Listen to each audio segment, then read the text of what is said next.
Hello and welcome to this special ICTC Horizon Breakout session on work integrated learning. My name is Kieran O'Neill. I'm a research and policy analyst at ICTC.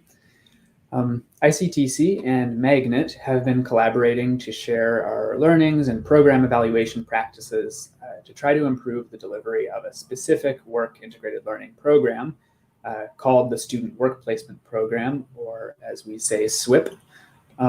Which both of our organizations help to deliver. So in this session, we're going to discuss how we see the program and work integrated learning more generally, and what can be done to kind of ensure that work integrated learning is as helpful as it can be for students and employers. So I would like to introduce two people who are central to much of this work. Alexandra Cutean, Chief Research Officer at ICTC's Digital Think Tank, and Austin Hracs, Director of Research with Magnet. Thanks, Kieran. Hi, everyone. So maybe we can start off with you, Austin, just by giving people some background and telling us exactly what these acronyms are, WIL and SWEP. Yeah, it's a good place to start. Work integrated learning, or WIL. I mean, most people have some clue of what this is. If you've gone through a co-op opportunity yourself, these things are called internships, placements, practicums. There's actually a list of 9 of them, but I won't bore you all. If you want the full list, you can check out on CWIL, Cooperative Education Learning. That's a bit of a mouthful, but they know what they're doing, and we've been following their list through the project. So there's WIL, Work Integrated Learning, but then there's SWEP, so the Student Work Placement Program. And really, SWEP is just a wage subsidy program that's tied to a work integrated learning experience, right? So if I'm a student and I went to a co-op program, I could, through SWEP, actually have my wage subsidized for that employer to the tune of up to 75% of my wage, or up to $7,500 per student. So for employers, this has been a real shot in the arm, pun intended these days, but to kind of de-risk hiring a student they've never met or seen before, get them in the door, and likely get them to work on something important, both for that organization as well as the student. And really the objective here for ESDC, which is the funder of this organization, it's a federal initiative. And the objective is really to support students get faster and tighter labor market attachment. It's really good for businesses. There's some eligibility requirements built around the program so that those equity-seeking groups, students, they get better chances of actually getting employment. So I think that's, in a nutshell, that's what SWEP is. And maybe I'll end by saying it's a very large program. Every year, tens of thousands of students benefit. I think in the last 4 years, there's been something like $73 million of investment from the federal government to support it. All make sense? Thanks, Austin. Yeah, I think so. And I mean, obviously, as you mentioned, that like SWEP benefits students. It benefits employers too. And I was wondering, Lexi, if you could talk about how WIL and specifically SWEP benefit employers in the digital economy. Yeah, I mean, sure, absolutely. I think one of the most obvious ways it does is something that Austin mentioned when he was kind of relaying the difference between WIL and SWEP and what SWEP actually is obviously that wage subsidy. Especially for kind of small and medium-sized businesses, this really is something that can kind of make that decision for them on whether or not they bring on a new talent or not. So it helps them build that talent pipeline while also making sure that, especially within this COVID environment, where a lot of small businesses have really been impacted, even in the digital economy, that it's not at odds with other competing priorities for the organization. So kind of the best of both worlds from that perspective. Another way that I think it really benefits digital economy companies is by helping them build that talent pipeline. We've done so much research on this, as has Magnet, to really highlight the fact that this is one of the key areas driving the economy going forward. Even with the pandemic, we still saw a big surge in hiring in the digital economy, that really blew past pre-pandemic levels. So the demand is definitely there. And I think this is one program that really helps companies kind of build that talent pipeline and secure their future talent, really. Another thing is really kind of just bringing in new ideas and new perspectives. We are not able to participate in SWEP ourselves, but we do hire interns, and we have been doing so for a number of years now. And they've just been awesome, helping us really come up with new ideas, new products that we could offer to our audiences. And one of them actually helped in organizing this conference as well. So definitely a lot of just really wonderful benefits from that perspective as well. And I'll just end on saying that another thing that it does, which I think is really unique, is kind of helps companies build up their own management capabilities and really build that senior talent pipeline. Senior talent is always one of the things that comes up in our research that companies struggle with, right? They have a hard time finding this talent, bringing them here, in some cases onboarding them, and there's just a lot of competition. But SWEP students can be one way that maybe middle managers or those that are kind of looking to get into management positions can build that experience and gain that experience of mentoring someone, helping really kind of build that talent pipeline going forward. So a lot of different ways that it benefits them, benefits companies in the digital economy. And these are just a couple of examples. Thanks, Lexi. I don't totally need to hear about the benefits to students because I once was a WIL student. Actually, I've been a WIL student multiple times and can absolutely say that I've learned lots from those sorts of placements. But Austin, I was wondering if you could tell me from your perspective what exactly students are getting out of these programs. Yeah, it's funny you reflect on your experience. The way I think about this is, two potential scenarios, right? So you've got one individual. I think I can speak to somebody graduating from a 4-year program in history or geography. That would be me.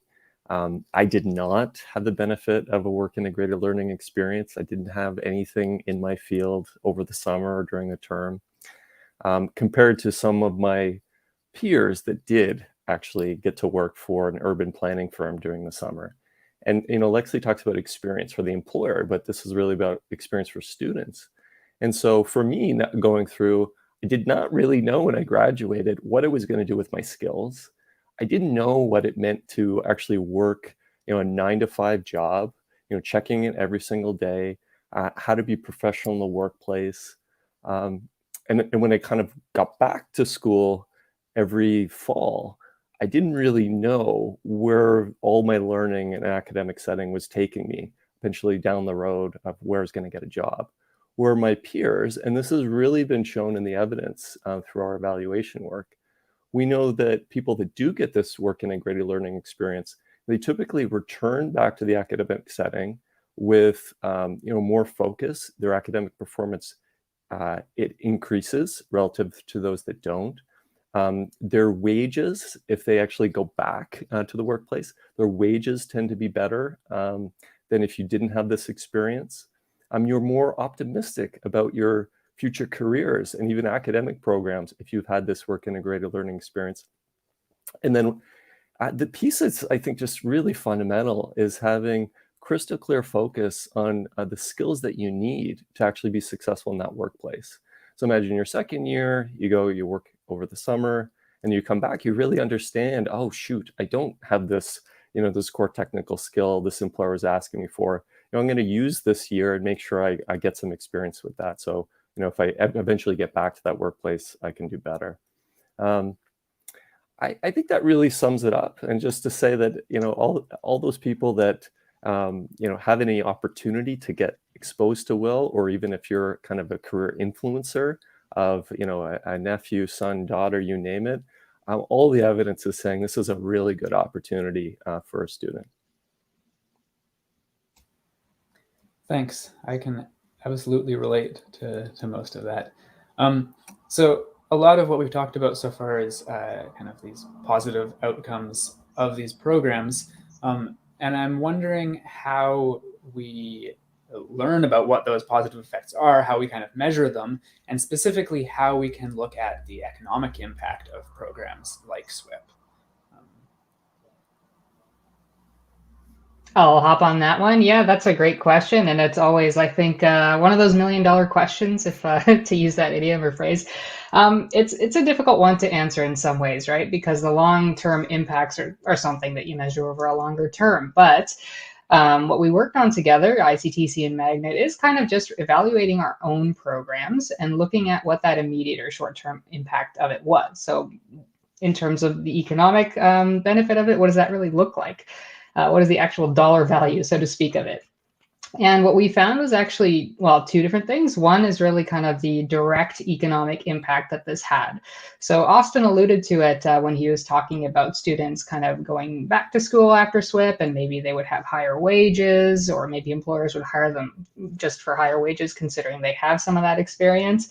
That is one thing that really was highlighted in our evaluation work together. And the way we first started to look at this was with kind of quasi-experimental control groups. So we talked to employers and students that participated in SWEP or other WIL programs that were subsidized, and those that didn't, to try to understand what that difference is.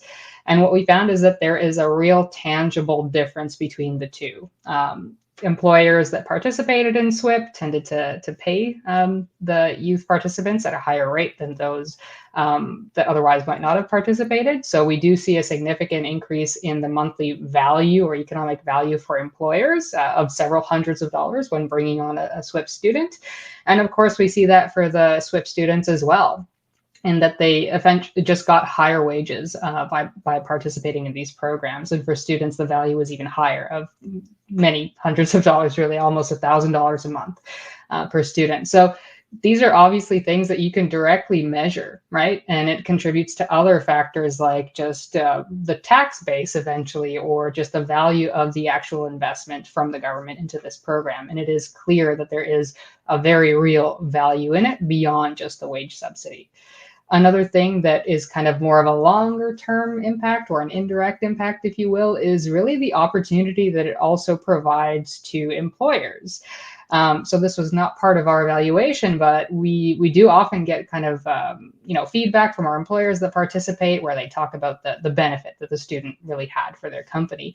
And one of them that always stands out for me, that I always remember, is really about how they onboarded the student, and as a result, they were able to expand their business. They were able to apply for grants, apply for an RFP, and they were successful. But they did definitely say, we just have so many other things that we're dealing with at this time, and this was during COVID, that had they not had that resource, it might have not been possible. So many economic impacts that are both short-term in nature as well as longer-term, for sure. So on the note of kind of longer-term impacts, Austin, do you think there are kind of emerging trends in the direction that SWEP is headed in? Yeah, we're seeing, the first comment is employers, some are ready for a work integrated learning experience to really give a student, productive experience. During COVID, we're seeing big shifts, with remote work. But really, I think the core focus is, how can we broaden awareness of this program? And because it is, the research is showing that it is really effective, both for employers and students, but especially smaller employers. We call them SMEs. How can they benefit really at scale from this program? And one thing we've been doing at Magnet, funded by ESDC, is we built this, basically this recruitment channel for a smaller business to access. We call it Outcome Campus Connect. And what this allows an employer to do, especially supporting campus-based recruitment, is with one posting, you can basically target 120 schools across Canada, where before Outcome Campus Connect, recruitment was difficult, because campus-based recruitment, you'd need to actually have a one-on-one relationship with every single campus you wanted to recruit from. And so if you're like a big bank or something, you got full of recruitment teams, no big deal. You send them in, you've got your 2 weeks during frosh or something, and you got your career fairs handled, you got recruitment handled. But when you're talking about a smaller employer, maybe has 5-10 employees tops, often they don't have a dedicated HR team. So they need really efficient ways of both promoting their opportunities, but then also reaching out to students across Canada. And I think that, to your question on trends, if I had a magic wand thinking about the program, it's really about how we can drive diversity and equity.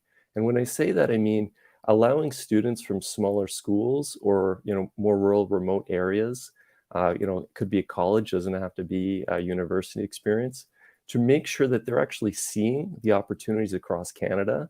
And now with remote work, geography is less important. I could be in New Brunswick graduating, and I could be doing a job in Toronto, Vancouver. It doesn't matter. And so I think the idea of having digital scalable solutions to support smaller employers access the program, but then also putting in some eligibility requirements, a little tighter, I would say tighter measures to ensure that the program is actually getting used by the right people. And when I say the right people, kind of comes back to the student benefits discussion earlier. Co-op opportunities, those are relatively expensive. Tuition's sometimes higher. And we're just seeing predominantly those that are already advantaged getting more advantaged by WIL, rather than us being able to focus on those people, potentially you have a disability. How do we make sure that this program benefits them equally? And I think that's a spot that the program could be improved on. And I think that's a trend that we're all going to focus on a little bit more. Thanks, Austin. Yeah, I think I'd like to hear a little bit more about what both of you think about equity. And so lately there's been lots of talk about the digital divide, a topic that I'm sure will come up in other sessions today. So I'm curious how you see programs like SWEP combating this and engaging underrepresented groups. And how does SWEP help to build digital equity? Lexi, what do you think? Yeah, that's a really good question. I think it really happens in different ways really with the program, but the program does have, built-in kind of targets. I don't want to really use that word, but aspirations to really engage people from underrepresented groups. And there are measures to account for that. So there are higher wage subsidies if you do engage students from underrepresented groups. And the reason for that is because ultimately, historically, there may have been injustices that prevented them from really kind of being as represented as they should be. So I think there are measures that are directly in place with the program. And there's also a general understanding among delivery partners of the SWEP program that it isn't a build it and they will come scenario. We can't really just put these, postings out there and expect that people from underrepresented groups will just flock to them and we'll have tons of applicants. What I think the program really hinges on and is one of its core benefits and things that it succeeds in very well with its delivery partners is building those long-term partnerships with relevant organizations that can support this. I'll give you an example just from our program. One of our goals is really to try to engage more Francophone youth and kind of really build those pathways towards the digital economy across Canada for them. And our SWEP staff have really focused on that, and as a result, created, I think, over 30 partnerships with organizations in Quebec alone to help achieve this goal. And as a result, we've seen a big increase in kind of SWEP programs that are undertaken by Francophone youth. So I think that's just one kind of core example of how it helps really enable those pathways for the long term. Another really good example is a recent partnership that we have with the province of BC, who runs the Skills Innovator program. And what's really unique about this is that part of that program also provides pathways to people that might otherwise not be eligible for a SWEP placement. So for example, part of that Skills Innovator program is to engage people, Indigenous people, which maybe historically have just had lower rates of post-secondary traditional institution participation. So they can apply if they're studying or receiving training from other institutions that aren't necessarily kind of the colleges and universities. So I think there's just so many different pathways that it opens up to better engage underrepresented groups. Of course, there is work to be done and work on that will probably never be done or not be done anytime in the near future, but it really makes some really great tangible steps to help us achieve this goal. Thanks, Lexi. Question, discussion these days. often entails pandemic talk, and so we'll keep it short. But one kind of pandemic-related question: I'm just curious about how the pandemic has impacted SWEP and WIL more generally. Austin. Yeah, so reflecting on the magnet experience, from the start of the pandemic to now, we've supported over 18,000 students. And initially, when COVID hit, we're seeing a real pullback from employers, right? It was COVID madness. People were fearing the unknown. Employers were really scaling back anything non-essential. They were like, oh, we're going to take on a student? I don't think so, right? But really swiftly, ESDC, the funder of this program, they loosened some of the eligibility requirements, made it easier for larger institutional employers to take advantage of the program. We call it, quote, COVID measures. And that was really, really important to make sure at a time when we were concerned that students, there was going to be a kind of a whole cohort that were kind of lost from any of these work integrated learning experiences, that they just weren't going to get the opportunity. With the changes of the program, that in fact trend quickly reversed. And we actually pumped way more placements out than we'd even predicted. So that was a real positive. The COVID realities, we were talking about digital and remote work a lot. And, with different levels of lockdowns, we're seeing it just easier for employers to support people remote. I think, from an employer, that's okay. But for a student, this is certainly having a real tangible impact. You think about that water cooler talk, sitting at the lunch table, getting to meet people beyond your immediate team. I mean, that doesn't really happen as much remotely. Depending on the employer's different practices to keep engagement up, it's just very difficult to get those sorts of, those softer network-based opportunities when you're working from home. But really, in terms of numbers, I think the program has been resilient, and employers, especially larger ones, continue to take advantage. I think we're just kind of evolving now. We're seeing ESDC come back to kind of the original measures. But Lexi, I'm wondering about your thoughts on kind of longer term impacts of programs like SWEP, and maybe if in the future, it's becoming more common, are employers kind of, or will new graduates essentially have to have some WIL basically to be employed in the future? Yeah, I mean, I guess my personal opinion really on this, and having a European background, growing up in Canada, but with European parents, is that this is super common in other places. So I do think absolutely it's something that will either just for sure give students a competitive advantage, but I think increasingly it will be seen as necessary by employers. In other research that we've done on this topic, for example, a study we did in BC, we did ask employers directly, hey, do folks with some work integrated learning experience have a leg up when they're applying for jobs with you, entry-level roles? And it was more or less unanimous. I want to say like high 90s percent-wise that yes, that was the case. And part of the reason obviously is because, just having that previous work experience, being able to apply those skills that you gain in your educational career. But the other thing that employers really highlighted is really just was not necessarily related to technical skills. It was about being able to build those so-called elusive soft skills, if we're still using that term. And there's good reason we shouldn't, but for simplicity, we'll use it for this one. And that was definitely something that came up a lot, right? Like just things like, okay, being aware of how to engage with colleagues in the office, how to appropriately respond to emails, how to connect with clients if you are required to talk to them. Things like, time management, stuff that you can't really learn without experiencing.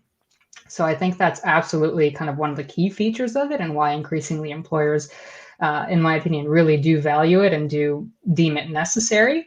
And at the same time, too, I think it is just what you're going to see in the long term is that it sort of will change really the culture in some way, in Canada at least, about how we think about education, right?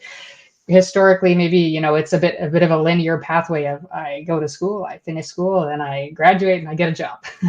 And now I think it is much more of blending that, and really it's becoming clear to people why it's necessary to blend that for the reasons I mentioned, and many others. But for sure, it's definitely a very common thing in many parts of Europe, for example, and I do think is absolutely gaining a lot of traction here in Canada. Yeah, absolutely. I think it's become kind of obvious through this conversation that we know a lot about SWEP and WIL, and about the good things they do, and about kind of potential areas for improvement. And so, Austin, I'm wondering if you think industry and government can do some things to kind of strengthen WIL programs, and in particular give youth a leg up in the digital economy. Yeah, of course. And you know, the other stakeholder I'd include in your question is post-secondary institutions. Like, how can we all work together to improve the experience for students and employers? And I've given this a lot of thought. I think there's a couple areas that are really just low-hanging fruit we can move on. So if you think about a traditional co-op opportunity, this is centered on a 4-month work placement term, right? You know, this is a fall, summer, winter scenario. But employers, they don't really subscribe to 4-month terms, right? If I've got this big project going on, this could be a 2-month activity, this could be 6 months, a year. And so there is an inherent disconnect, the way that the program is built around these 4-month terms. We call them like placement terms. And so I think right there, there's an opportunity to recognize, if I'm a student, maybe not going through I would call more of like a normative academic experience. Maybe I am a mother going back to school for part-time work. I can't do this 4-month full-time work. But as we've all just discussed, it's really important for me to have some work experience before I get back to the workforce. So figuring out how we can loosen and work more with these non-traditional and non-normative academic experiences, I think would be really important to support those learners that just, they've got other things going on. I think we need to recognize that. So that equates to kind of what you're doing in life. But then there's this thing of like kind of a more mature worker. And so again, the initial program was built around, I'm a 20-year-old undergrad, right? That sort of experience. But what if I'm 45 years old going back to school, right? This sort of thing, this program really would benefit those that are looking for career transitions. So just as I'm going through for retraining, it's important that I'm getting the same amount of work experience along. So I'm making sure that what I'm retraining for makes sense. And so again, the program's not exactly built for that, and I think we could do some work in that vein. And the last piece here, talk about international students. So right now the program doesn't allow for international students to apply or get the wage subsidy. When I reflect on experience in New Brunswick, we're doing a lot of work out there. And, it's just a reality. They're facing really hard demographic challenges as a province. The workforce is shrinking. So they've got this massive international student recruitment campaign. And of course, it would be great if you could get work integrated learning experiences with these students. They could get employed with a local employer and then likely stay, right? This is like a perfect kind of remedy to workforce shrinkage there. But right now the program doesn't allow for that. So I think there's a couple areas that we could really fine tune with the program. But again, it's working well. Thanks, Austin.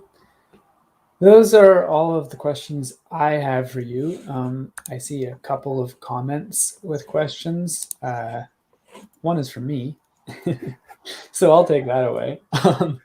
It's what was your experience as a WIL student, Kieran? So I did not participate in WIL Digital, but I've honestly too many to name. I did the co-op program as a political science undergrad, and I've done placements like community partner as part of a class. I've done like a year-long capstone project.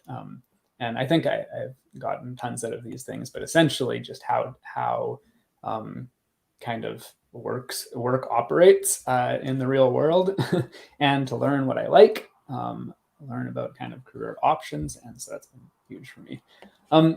One question for both of you, however, is how can Canadian providers increase marketing reach to get WIL subsidies to more employers? I'll let either of you take that away. Go ahead, Austin. Could you just repeat the? I'm sorry, I missed it. Sure. So the question is, how can Canadian providers increase marketing reach to get WIL subsidies to more employers? So I think the question is, how can we get that there is funding and programs available for employers that want to participate? How can we get more employers to kind of want to participate, join the program? Yeah, I mean, the question really comes down to awareness. I mean, unfortunately, and this is just where we're at, there's so many really good funding opportunities and supports for small businesses. You know, and at Magnet, we did a bit of a, this was a year or two ago, in Ontario alone, there's something like 123 export-related programs for small and large employers. 123 programs, right? So it's a good question. It's more, how do you get to the right person at the right time when they're ready to apply? And so we've got this general awareness gap, but then we've also got kind of the timing gap, as I alluded to earlier, with kind of the sequencing of the different terms. If you don't apply at the right time, you're going to miss it. For us at Magnet, having delivered over 18,000, our strategy is really coupling or partnering with local chambers of commerce, making sure that they have full awareness, local economic development offices, any organization that would have direct touch points with those smaller organizations. Again, that's our focus of this, because the big boys, that they are already aware of the program, are likely taking advantage. Those are the ones that we do webinars for, workshops, proactive email outreach campaigns, anything we can do to just put this in their ear. Lexi, I'm sure your team has similar experience. Yeah, I think there's a number of ways, but maybe just before I get into that, I'll just really kind of, Kieran, since you mentioned the number of kind of internship and co-op opportunities that you had, I absolutely think it's just so critical to just creating a very well-rounded talent pool. And Kieran is just a wonderful example of that in my experience of having really the opportunity to work with him over the last year and a half. So I think, yeah, it's just, I really can't say enough good things about this program in terms of building that talent pipeline. But yeah, I'll just kind of echo a couple things that Austin mentioned about the marketing and getting more reach. I really do think just building those partnerships is key. The ECDEV organizations, of course, chambers of commerce. And another thing that I would really highlight are kind of working with those industry associations. What's really great about the digital economy is that it's kind of everything. So increasingly, there's just so many industry associations that we can work with to really spread the news about programs like our digital economy WIL initiatives. And I think what's really cool about the industry associations is sometimes you can work with them to kind of shorten that gap or really just make it easier for employers to participate. So they might help with kind of just onboarding these employers or doing some of the applications, or really just making it more accessible for them. So it's not kind of this consistent touch point with employers, and really highlighting why they should participate and make sure you fill out your application. So absolutely, I would just say overall that the partnerships were key. And one thing that I've really seen that was quite cool from another SWEP delivery partner is just advertising on certain mediums. I've seen really great Instagram stories lately from SWEP delivery partners that I just thought were so wonderfully put together. And if I was a student looking for a placement, that's definitely something I would click on to learn more about. Thanks, Lexi. Unfortunately, that's all of the time we have. So first of all, thanks for joining us today, and thanks, Lexi and Austin, so much. It was great to hear all of this from both of you. As far as I know, we're going to keep sharing what we've learned about these programs because we know they're really essential for students and for employers. And if you have more questions, I believe that we've shared a link in the chat that you can learn more about WIL Digital at. So that's everything from us. Thanks once again, and enjoy the rest of Horizon. Thank you. Thank you.